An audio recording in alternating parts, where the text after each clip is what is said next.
Attam bultan daawwattoonni hordoftoonni TV Mo'aa kun sagantaa ergaa ganamaa eebba ganamaa yeroo hundumaa ganameeffatee Waaqayyootti nutti dubbatu Waaqayyoo keenyatti galateeffannu ani tajaajilaa keessan lubaa Gaaddisaa Xilaahunidha. Egaa arras Waaqayyoo waan nuun jedhu qabaa, waan nutti dubbatu qabaa. Arras Waaqayyoo nu kadhatamaa. Waaqayyoo yeroo hundumaa fuulli isaa ifaadha. Ganama haraarri isaa baay'eedha. Sagalee Waaqayyoo walii wajjiniin dubbifannee Waaqayyoon kadhannaa. Wangeela Luqaas boqonnaa 10 lakkoofsa 38 kaasee isa jiru nan dubbisa. Akkas jedha. Yesuus bartoota isaa wajjin adeemsatti fufee gara ganda tokko yommuu dhufee dubartiin Maartaa jedhamtu tokko mana isheetti isa simatte. Isheen obboleettii Maariyaam jedhamtu tokko qabdi. Maariyaam kun miilla gooftichaa jala teessee dubbii isaa dhaggeeffachaa turte. Maartaan hojii manaa keessatti qabamtee waan kurkurtuuf gara isaatti baatee, yaa gooftaa, obboleettiin koo kophaa akkan hojjedhuuf sana dhiifteef anaaf hin yaaddure? Egaa akka na gargaartuuf itti naa himi kaa jette. Gooftaan garuu deebisee, yaa Maartaa, ati ni yaaddoftaa? Waan baay'eetti hammacamtaa? Kan barbaachisu garuu waa tokkicha. Maariyaam qooda gaarii isa ishee duraa hin fudhatamne sin fo'atte. Ameen. Kun dubbii Waaqayyooti. Kan barbaachisu waa tokkicha. Galateeffanna. Waaqayyo Abbaa, Waaqayyo Ilmaa, Waaqayyo Hafuura Qulqulluu. Sadan tokkummaa kee bara baraan mootee ulfaattee teessoo keerra kan jirtu. Yaa Waaqayyo yeroo kana obboleettii, obboleessa, maatii kana wajjiniin ta'ee ganama kana galatan siif dhiyeessa. Maqaa gooftaa keenyaa Yesuus Kiristoosiin galanni siif haa ta'u. Halkan keenya halkan nagaa nuuf gootee, yaa Waaqayyo baarii haaraa kana waan nu barsiisteef maqaan kee haa ulfaatu. Yaa gooftaa ganama kana akka nutti dubbattu, yaada kee akka nu mul'iftu, akka nu kadhatamtu, sagalee kennu keessatti nurratti, biyya irratti akka waa hojjettu, kadhannaa kadhatamu kanaan hojii akka hojjettu si kadhan. Maqaa Yesuus Kiristoosiin jaalala kee nuuf haa ta'u. Dubbii kee nuuf ibsi. Anattis saba kanattis Hafuura Qulqulluu dubbii kee dubbadhu. Maqaa Yesuusiin. Ameen. Iddoon kun iddoo beekamaadha. Wangeelli Luqaas boqonnaan 10 lakkoofsa 38 kaasee iddoon jiru kuni kutaa beekamaadha. Waaqayyootu sagalee kana gara koo fidee ganama kana gabaabsee isin wajjiniin hirmaadha. Gara gadii isaatti maal jedhe gooftaanii? Kan barbaachisu waa tokkicha jedhe. Maaltu ta'ee? Obbolaa lamatu ture. Yesuus bartoota isaa wajjin adeemsa isaa itti fufeedha. Yeroo Yesuus Kiristoos biyya lafaa kana keessa Waaqa dhugaa, nama dhugaa ta'ee yeroo jiraachaa ture, biyya lafaa kana keessa gandaa gandatti hojii isaa deemee hojjeta ture. Wangeela mootummaa Waaqayyoo in labsa ture. Mootummaa Waaqayyoo dhiyaateera. Yaada garaa geeddareetu hojii dinqii baay'ee in hojjeta ture. Gaaf tokko ituunni gara ganda tokko dhufu jedha sagalee Waaqayyoo, dubartiin Maartaa jedhamtu mana isheetti simatteedha. Iddoo kanatti mee yaada? Kan manatti simatee, kan manatti fudhatee galee Maartaadha. Maartaan kun immoo obboleettii Maariyaam jedhamtu qabdi. Obboleettii Maariyaam jedhamtu qabdi. Isheen yeroo gooftaa simattee manatti galtu akkuma aadaa keenya keessummaan yeroo dhufu waa qopheessuutti, buna danfisuutti kurkurra waanta ta'eef Maartaan keessummaa ishee ol galfattee isheen hojii mana keessaatti dadhabdi turte. Maariyaam kun garuu dubartii ogeettiidha. Obboleettiin kun isheen obboleettii Maariyaam jedhamtu tokko qabdi. Maariyaam kun miilla gooftichaa jala teessee dubbii isaa dhaggeeffatti turtedha. Maariyaam kun garuu kan ishee sanarraa adda ishee godhu, kan waamee fuudhee bakkeetti argee Yesuusiin keessumsiisuudhaan manatti fudhatee galee Maartaadha. Yeroo inni dhaqee manatti galu garuu Maariyaam kun miilla gooftaa ishee jala teessee dubbii gooftichaa dhaggeeffatti turte. Maariyaam dubbii Waaqayyoof iddoo qabdi. Sagalee Waaqayyoof iddoo qabdi. Wangeelaaf iddoo qabdi. Dubbii afaan Waaqayyoo keessaa ba'uuf iddoo qabdi. Bara kana keessa sagalee Waaqayyoo kana jaallachuun gaariidha firoota. Dubbii Waaqayyoo kana beekuun gaariidha firoota. Sagalee Waaqayyoo kana dubbifachuun gaariidha firoota. Iddoo biraatti Yesuus akkas jedhe, sagalee Waaqayyoo waan hin beekneef, dubbii Waaqayyoo waan hin beekneef hin dogoggortu jedha.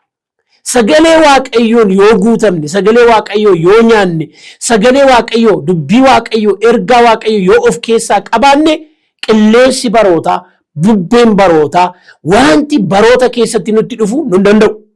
Maariyaam kun egaa gaafa gooftaa argite maal goote?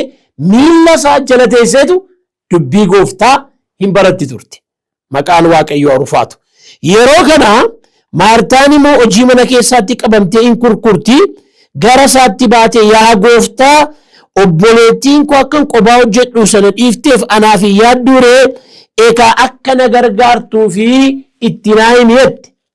Maartaan immoo ol garteetu hojii mana keessaa keessatti qabamtee keessummaa ishee keemsisiisuudhaaf olii gad dadhabdi turte. Gaariidha kunis.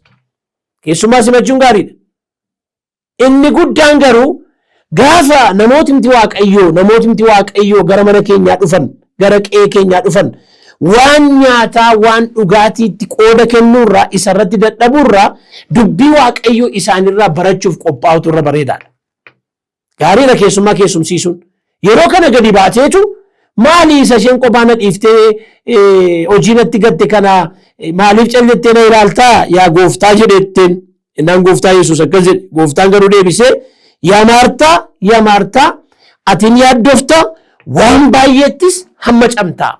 Yaaddoftaa, in hamma camtaa ittiin jedheetu gooftaan Yesuus Kiristoos kan barbaachisu garuu waa tokkicha. Innis Maariyaam qooda gaarii isa ishee duraa hin fudhatamne. Waaqayyoof ulfinnaa ta'u. Qooda gaarii isa ishee duraa hin fudhatamne filatte, fo'atte, argatte. Kan barbaachisu waa tokkicha. Innis maal? Miilla Yesuus Kiristoos jala ta'anii isarraa barachuu. Anarraa baraa jedhe Wangeela Maatiyuus boqonnaa 11 anarraa baraa jedhe Yesuus. Ani garraamiidha kanan gad of deebises jedhe. Maariyaam kun egaa yeroo iddoo biraas dhaqxanii ilaaltanii yeroo hundumaa yeroo Yesuusin argitu kan isheen gootu miilluma jalatti fiigdi. Isuma jalatti kufti. Isarraa barachuutti jarjarti. Dubbii waaqayyoof dursa laatti. Ergaa waaqayyoof dursa laatti. Sagalee waaqayyoof dursa laatti. Wangeela waaqayyoof dursa laatti. Dubbii afaan gooftaa keessaa ba'uuf dursa laatti. Arras ganama kana obboleessaa, obboleettii, bolottotaa, obbolootaa, namoonni karaa TV mo'ana dhaggeeffachaa jirtan, YouTube'idhaan na dhaggeeffachaa jirtan, TikTok'in na dhaggeeffachaa jirtan, dubbii waaqayyoof dursa halaan bara kana.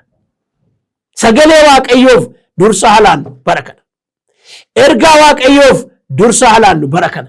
Baay'ee macamuu miti, baay'ee yaaddoo miti, baay'ee sodaachuu miti, baay'ee raafamuu miti.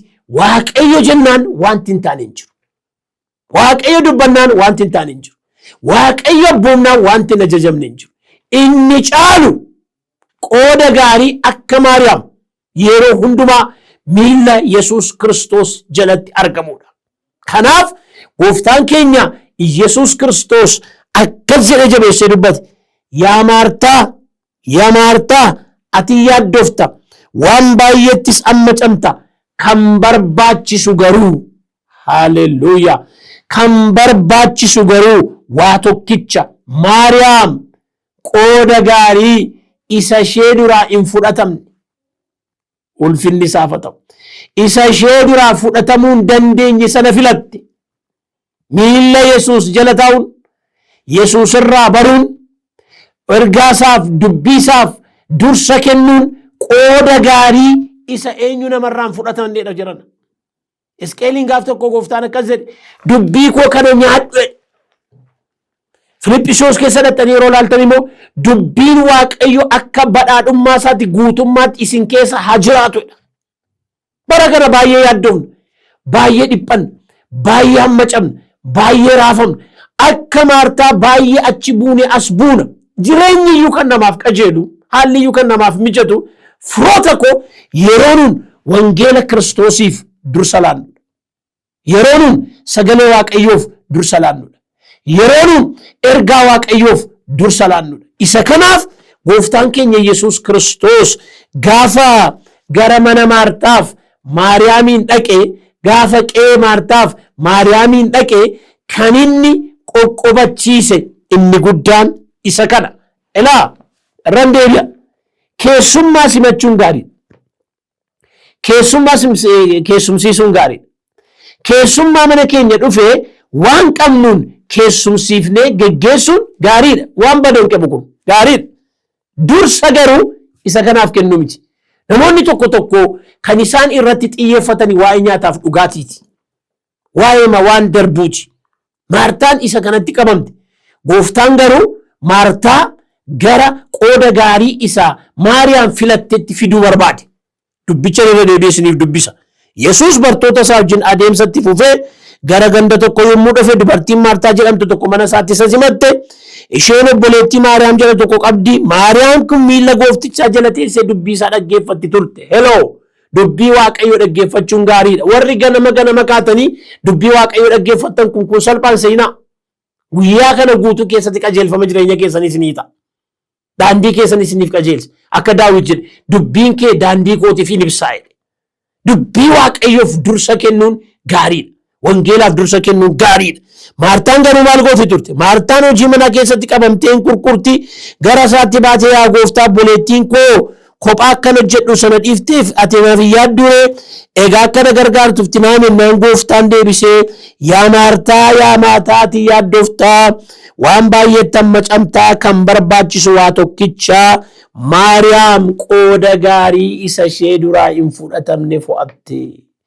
Miilla Yesuus jala taa'uun gooftaa irraa baruun dubbii gooftaaf dursa kennuun qooda gaarii isa eenyu nama jalaa fudhachuu hin dandeenyedha. Waaqayyo ayyaana Maariyaamiif kennanaaf siif nuuf laatu. Qooda gaarii kana filannee isaa wajjin haa jiraannu hin kadhanna. Kan turteef kan jirtu darbitee bara baraan kan jiraattu barri jireenya kee dhuma kan hin qabne abbaa keenyaa abbaa gooftaa keenyaa Yesuus Kiristoos ganama kana moo jireenya Maartaaf Maariyaamiin qabdee sagalee kee waan nu ergiteef maqaa gooftaa keenyaa Yesuus Kiristoosiin galanni siif haa ta'u.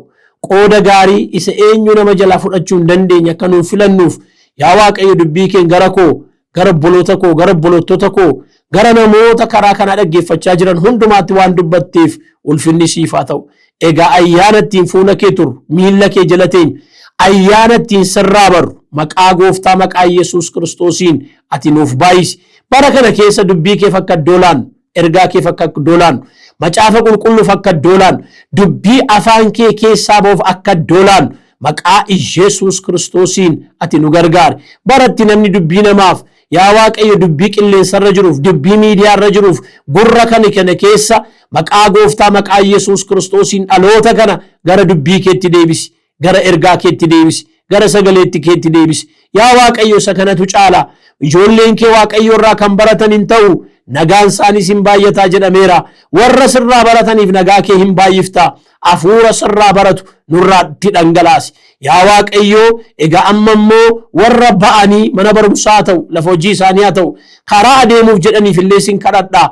Guyyaa kana keessatti harki keenni gaariin isaanii wajjin haa ta'u. Hojiin diinaa, hojiin seexanaa guyyaa kana keessatti dura keenyaa kan rukutame haa ta'u. Yaa gooftaa namoota gaaffii qabaniif ati gaaffii isaaniif deebii ta'i. Ayyaana kee baay'isiif nagaan ba'anii nagaan galanii galata siif haa dhiyeessan. Qooda gaarii isa eenyullee nu jalaa fudhachuu hin dandeenye kana filannee yeroo hundumaa dubbii keef wangeelaaf iddoo laannee akka jiraannuuf nu gargaari. Biyya keenya kana biyya nagaa nuu godhi. Guyyaa kana guyyaa nagaa nuu godhi. Yaa Waaqayyo kana waan gootuuf ulfaadhu. Maqaa gooftaa keenyaa Yesuusiin. Ameen. Sagaleen ganama kana nuu dhufe isa kana. Maariyaam qooda gaarii isa ishee duraan fudhatamne filatte kan barbaachisu isa kana. Dubbii gooftaaf iddoo laadhu. Sagalee gooftaaf iddoo laadhu. Garaa keessaniif harka keessan gara Waaqayyootti ol fudhadhaa. Eebba Waaqayyoo fudhadhaatii ba'aa.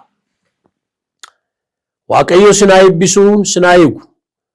Waaqayyo fuula isaa siniif ibsuu sinitti araaramu. Waaqayyo fuula isaa gara keessanitti deebisu nagaas arraa bor siniif laatu. Maqaa Abbaatti kan Ilmaatti kan Hafuura Qulqulluu Waaqayyo tokkoon. Ameen. Kan barbaachisu waa tokkicha. Waaqayyo guyyaa kana guyyaa eebbaa siniif haa godhu as keessa olii wajjin hojii Waaqayyo hojjechaa kan jiru obboleessa keenya Duulaa Taayyee Waaqayyo si haa eebbisu jechuun jaalladhaa.